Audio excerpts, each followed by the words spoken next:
Les amis, je vais réaliser un petit kiff perso. En fait, je suis très content d'animer cette émission juste pour faire le prochain lancement. Les amis, il est 20h43 et c'est l'heure de la vie d'Adèle.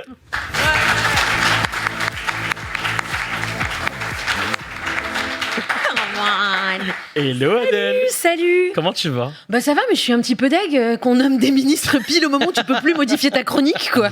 C'est un peu naze. En plus, j'ai pas pu regarder là vraiment le détail. J'ai l'impression qu'il y a malédiction, pas malédiction. Oui. Mais bon, Roland est là. Moi, je suis contente. J'étais pas au courant de cette petite love story là. Non, tu savais pas? Non, je savais pas.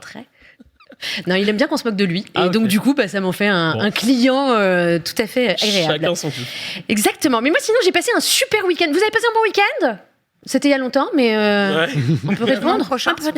On attend le prochain. Non, le week-end dernier, j'ai passé un super week-end parce que dimanche, à Paris, on a demandé aux Parisiens de voter pour plus ou moins de SUV à Paris. Alors, je vous explique pour les non-parisiens et les 95% de Parisiens qui n'étaient pas au courant qu'il y avait un vote. Oui, parce que c'est le taux de participation, 5%. C'est pas ouf, mais si ça dépasse le chiffre symbolique de 1,5%, Anne Hidalgo, elle est contente. Et dimanche soir, Anne Hidalgo, elle était contente. On fait, les Parisiennes et les Parisiens, très clair dans tous les arrondissements. Alors, choix très clair dans tous les arrondissements, pas tant. Pas tant. Non, le 7e, le 8e et le 16e ont voté à plus de 70% pour plus de SUV. Le résultat final sur tout Paris, c'est quand même que seulement 54% des gens veulent améliorer leur cadre de vie. Tu vois, alors on se la pète pas sur le résultat, surtout quand tu as fait une campagne à charge. C'est-à-dire que la campagne, c'était quand même très contre le SUV dans Paris. Un exemple. J'ai 2 fois plus de risque de mourir dans une collision avec un SUV. Bien sûr que je suis contre les SUV à Paris. Je suis pour réduire les émissions de CO2 dans Paris. Bien sûr que je suis contre les SUV dans Paris. Je ne lie pas mon statut social à ma voiture. Bien sûr que je suis contre les SUV dans Paris. Ah là là. Alors qu'il n'y a pas eu de contre-campagne parodie ou Porsche, tu sais. J'ai un tout petit zizi, je suis pour les SUV à Paris. On aurait dû leur laisser la parole. Il n'y a pas pensé, hein. Bref, moi je voudrais saluer les 78 000 personnes qui sont allées voter et surtout qui ont compris la question. Tu vas voir. Parce que au bureau de vote, elle était formulée comme ça. Pour ou contre la création d'un tarif spécifique pour les stationnements des voitures individuelles lourdes, encombrantes et polluantes. Vous avez 4 heures. C'est le sujet du bac blanc du philo à Stanislas, quoi. Non, pas du tout. Parce qu'à Stan, on s'en fout. Le SUV de papa, il est pas garé dans la rue. Hein. Tu connais pas les parkings Vinci? Non. Y a rien dans cette formulation qui va. Voiture lourde, encombrante et polluante. Quand t'es pas concessionnaire, comment tu sais quel modèle est concerné? Je sais pas. Tarif spécifique, c'est pas limpide. Non. Tu sais pas si c'est plus ou moins, alors qu'en fait c'est triplement du prix. Enfin, tu vois, faut le dire. Mais surtout le dernier truc, c'est que toi tu te déplaces à ton bureau de vote pour voter contre les SUV. Et là, il faut que tu choisisses entre 2 bulletins. Attention, il y a un piège. Bravo. Eh bien oui, il fallait choisir le bulletin pour l'augmentation du prix. Parce que c'est en votant pour que tu votais contre. Voilà. Raymond DeVos sort de ce corps. Référence de boomer, je vous laisserai googler. Bref, le pire, c'est qu'il y a des gens intelligents qui ont bossé sur cette consultation. D'ailleurs, on n'a pas appelé ça une consultation. On appelle ça une votation. Ouais. Votation. J'essaie de faire l'accent suisse. Parce que c'est pour faire suisse, tu vois. La Suisse où les votations populaires, je sais pas du tout le faire, sont un vrai pilier du pays. Tu vois, comme le yodel, les Rolex ou les SUV d'ailleurs. Parce que quel clin d'œil ironique aux Suisses d'utiliser un mot à eux pour éradiquer leur voiture préférée de notre capitale. Éradiquer mollement, hein, on va se détendre. On n'interdit pas aux SUV de circuler. Hein. On a juste décidé qu'au 1er septembre, on va augmenter le prix de stationnement dans la rue des grosses voitures des non-parisiens. C'est parce que les résidents de Paris ne sont pas concernés par cette réforme. C'est pas la révolution du GIEC. Hein. Bon, t'es d'accord. Jean Covici, il n'était pas là en train de sabler le champagne. Quoi. Tu sens que c'était un peu... Et d'ailleurs, je reprends les mots de ce sage Jean-Marc pour clore ces sujets. C'est cette votation, ça va pas sauver la planète, mais ça va dans le bon sens. Voilà, c'est un petit ce qui est bien mais pas top, quoi. Ouais. Vraiment pas ouf. Je change de sujet et de continent. Dinguerie, les copains, mais vraiment dinguerie. De l'autre côté de l'Atlantique, Donald Trump mate backseat. Non, je ne peux pas te croire. Si, et j'ai la preuve irréfutable. Le mec nous a piqué le jeu à la con. Photo publiée sur son Instagram. Vous reconnaîtrez Reconnaissez-vous le visage de gauche avec lequel Trump se mélange? C'est Elvis Presley. C'est Elvis Presley, bravo. Donald nous explique donc, et je cite, tout le monde trouve que je ressemble très très beaucoup à Elvis Presley. Oui, la ressemblance est absolument flagrante. C'est waouh. Bah, c'est saisissant. Je veux dire vraiment, tu regardes la taupe et t'es là, who is the king, who is the president? Je sais pas qui est qui là. Who is the mythoman? On sait pas. Et c'est vrai que franchement, à part les cheveux, les yeux, le nez, la bouche, les traits du visage et la marque de l'auto-bronzant, c'est des jumeaux. Des jumeaux. Et d'ailleurs là, par exemple, je ne sais pas lequel va apparaître dans l'archive qui va suivre. Je sais pas. Ah, j'entends. On sait pas. C'est dur, hein, moi j'ai pas la réponse. Waouh. Putain, Mais ce petit déhanché qui fait mouiller mamie, je pense que c'est Elvis. Vu qu'il s'inspire de Backseat, je sais pas si le déhanché vient de Jean Massier. À voir.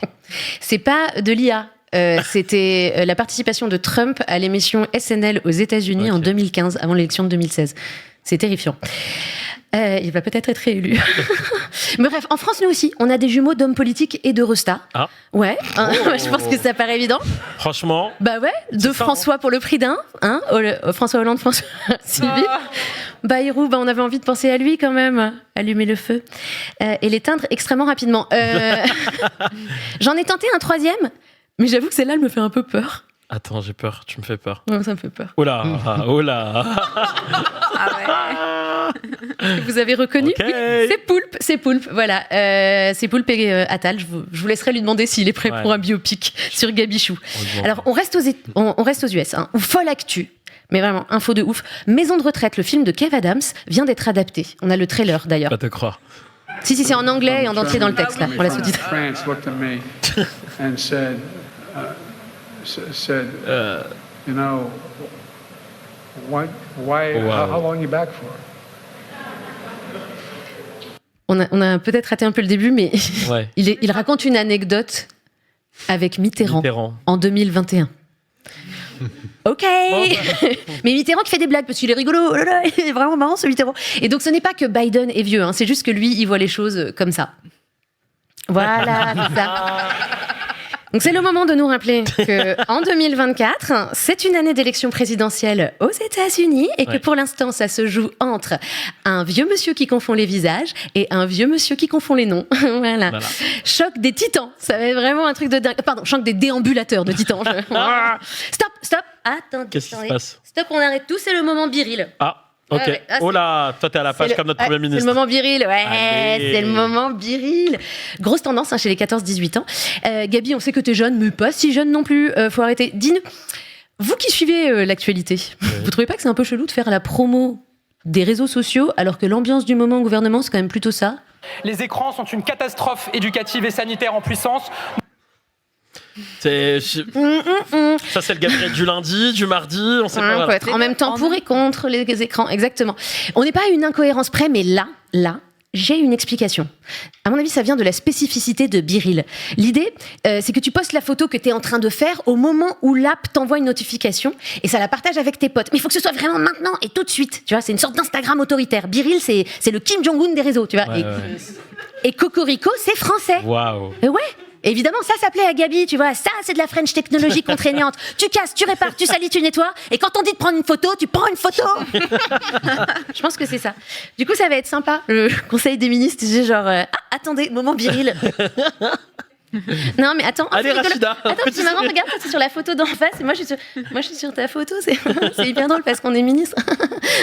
C'est trop bien. Ouais, on dirige la France. Ouais. Voilà. Je pense que ça va se passer comme ça. Mon interprétation. Après, le truc compliqué dans cette app, quand même, c'est que quand la notif arrive et que tu es en train de bosser, tu fais comment? Le sort du travail, monsieur le Premier ministre, pourrait devenir... tu sors ton téléphone. Alerte viril. Les rapports de domination et les organisations, il continue de regarder son téléphone portable. Donc, tu t'en branles et tu n'écoutes pas Boris Vallaud qui n'est pas content. Voilà. Sauf que là, c'était même pas Biril. On a un contre-champ, donc que tu as déjà vu, toi, Sacha. Oui, pardon. Non, c'est pas grave. C'est pas du tout spoilé. Plein de gens l'ont vu, mais c'est pour ceux qui ne l'ont pas vu. Voilà, c'était pour montrer un politicien. Un politicien. Applaudissements, s'il vous plaît, pour cette vanne. Un applaudissement sur un jeu de mots, mec. Merde, quoi, franchement. Mais on n'oublie pas, hein. Et comme l'a annoncé le président de la République, nous travaillerons à mieux réguler l'usage des écrans dans et en dehors de l'école pour nos enfants. En dehors de l'école, ça veut dire à l'Assemblée nationale ou pas? Non, juste pour être sûr. Bon, je vous laisserai demander ça à votre invité politique de la semaine, monsieur Poulatal. Voilà. On va demander à monsieur Poul tout à l'heure. Monsieur Poul Attal, voilà, exactement. S'il veut faire le biopic de Gabriel Attal. Merci les copains. Des bisous à des applaudissements s'il vous plaît pour elle.